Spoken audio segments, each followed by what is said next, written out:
Happy Friday, everyone. Tonight is our very last story in our Winnie the Pooh series, and we're going to be reading Scavenger Hunt. Christopher Robin was sitting on a tree stump in the 100-acre wood. It was a beautiful late summer afternoon, and he was waiting to say hello to his friends. "Hello, Christopher Robin," Pooh said as he and the others arrived. "What shall we do on this very fine day?" "Why don't you all go on a scavenger hunt?" Christopher Robin suggested.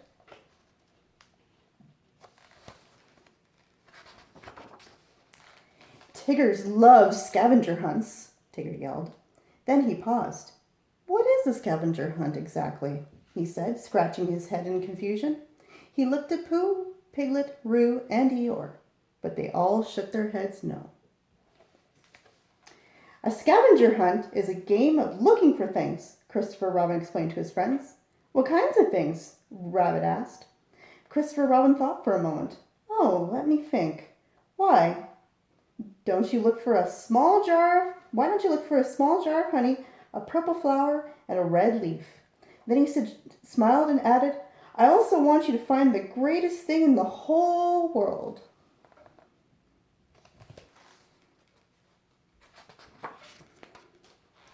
Pooh was confused. "Isn't honey the greatest thing in the whole world?" he asked. "Honey is pretty sweet," Christopher Robin said, "but there's something even greater." "Something even greater than honey," Pooh said. "We must find it."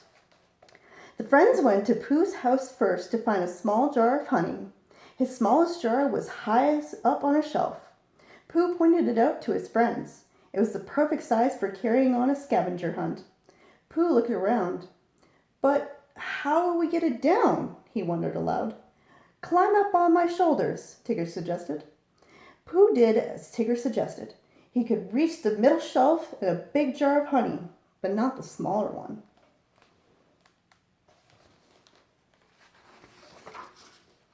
"Rabbit, can you help too?" Pooh asked. "Of course," Rabbit replied. Rabbit climbed on the top of Pooh and stretched out his arm. "I can't quite reach it either," Rabbit said. Rabbit looked down at the smallest member of their group. "Roo, could you hop up here, please?" "Sure," Roo said. He bounced up on Rabbit's back and managed to grab the small jar of honey. He dropped it down to Kanga, who caught it gently in her bag. "We found our first scavenger hunt item," Kanga said.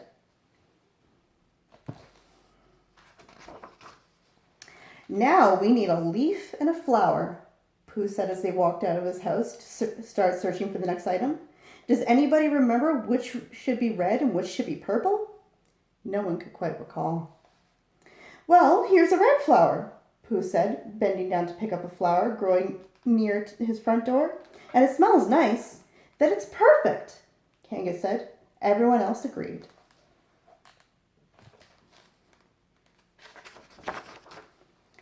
Roo looked around the base of the tree near Pooh's house. Kneeling down, he grabbed a big yellow leaf. "I found a leaf, but it's not purple," he said excitedly, showing the others. "I think I have some purple paint at my house," Rabbit said.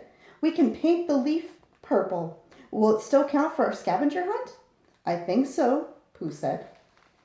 Together, they all headed to Rabbit's house. After pulling a half-filled can of paint from his closet, Rabbit delicately started painting the leaf.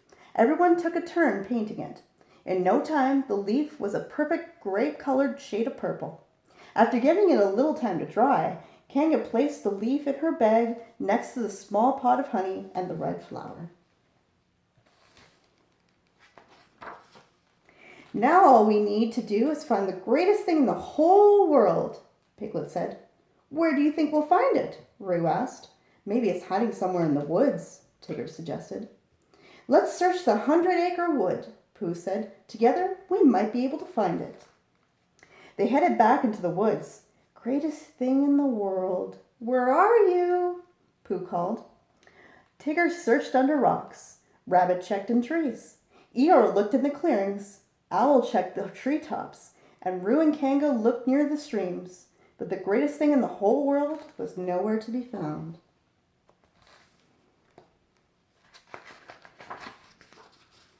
The friends searched and searched the 100-acre wood. They couldn't find the greatest thing in the world anywhere. Soon it grew quite late and dark. The friends decided to find Christopher Robin to show him how they had done on the scavenger hunt. They all held hands so no one would get lost in the dark.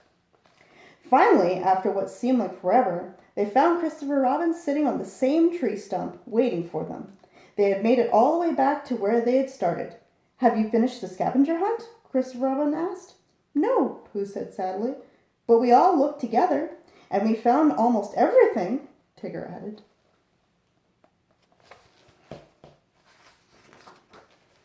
Christopher Robin smiled. "Friends working together is the greatest thing in the whole world," he exclaimed. "So you did find it after all." The friends all hugged, glad that they had spent a fantastic day completing the scavenger hunt together.